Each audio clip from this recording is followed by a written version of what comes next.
I'm going to talk about India only. So we will take a look at what is currently happening in India.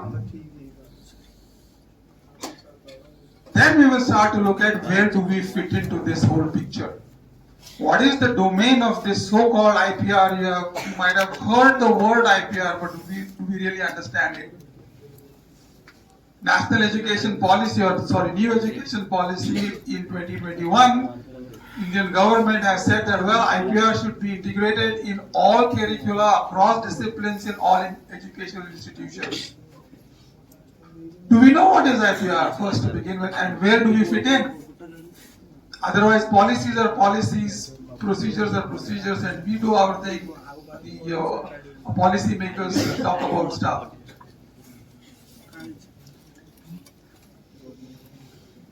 Then we will come to the most critical part of the presentation, which is we as pharmaceutical scientists or scientists in general,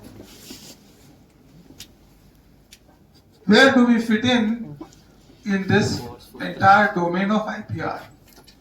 And there are not too many domains there. There are only three aspects to it.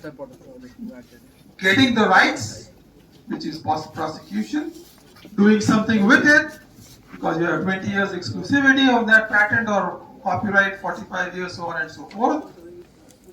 What do you do with it? You have hundreds of patents. Oh, so what? What do we do? There is a second domain. So now there is this big deal going on in India. Take a patent, make money, take a patent, make money, take a patent, make money. And then you have all these webinars and seminars where somebody comes in and shows a patent and then it is making multi-billion dollars. We need to know the process. Where does IPR fit in and where do we fit in? Third is, once you are there making money or so-called getting the returns, competition is going to want to crush you. Why? They want to have a piece of action. Just to reduce the tension right now with all the stuff that I talked about, let's look at what exactly we mean by what our competition wants a piece of action.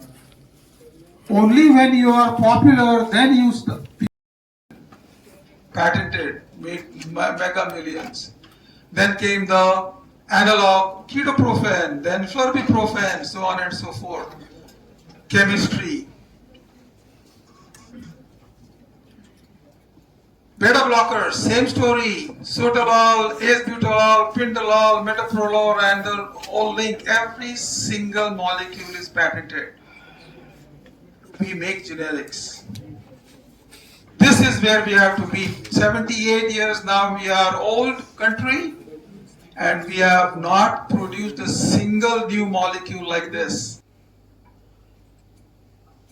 Administered to a human subject. When you administer the drug to a human subject, which is the formulation A, and you measure the amount of drug in C, which is the drug in systemic circulation, or blood, which is bioavailable. So A through C is bioavailability. I did not forget B.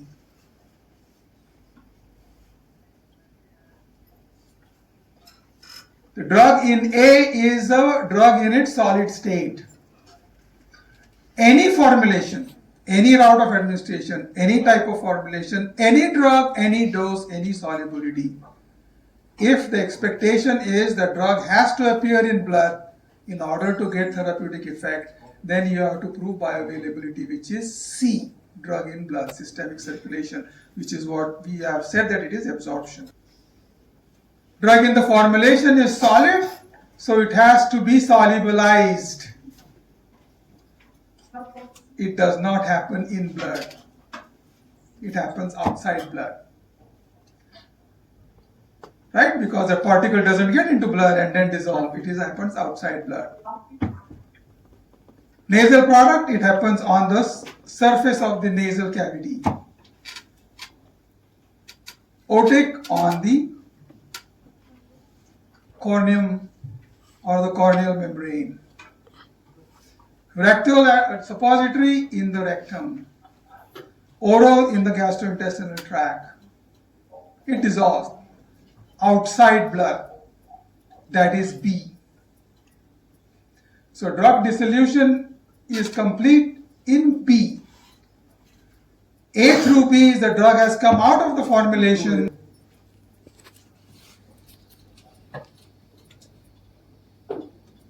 The dissolved drug gets into blood B through C. First question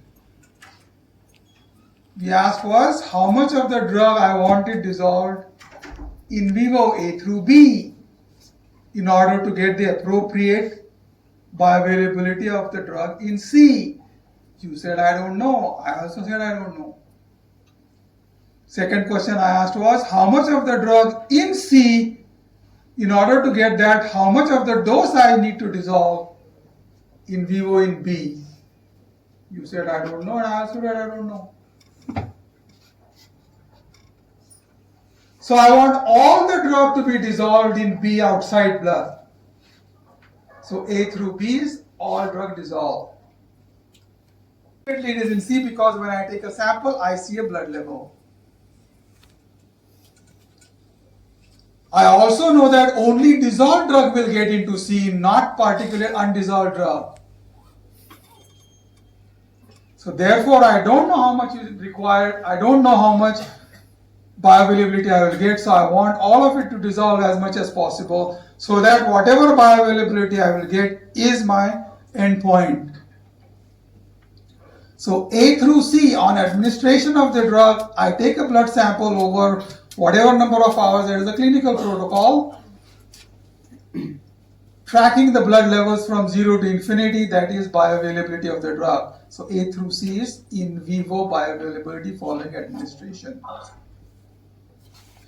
I want to predict A through C from the in vitro test A through D. D is drug dissolution in vitro, which is what our whole business was for last hour, trying to design a test which will predict in vivo.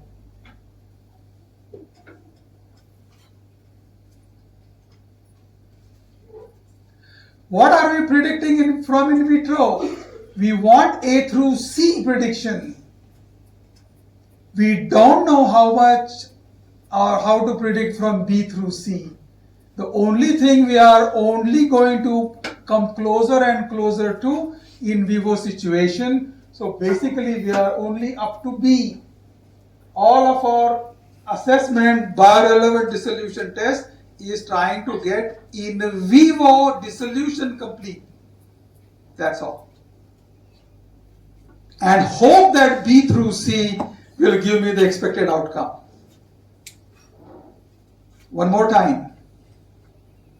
All of our effort to design a dissolution test A through D is in order to get in vivo dissolution, not absorption. Mastication, pH, saliva viscosity, duration.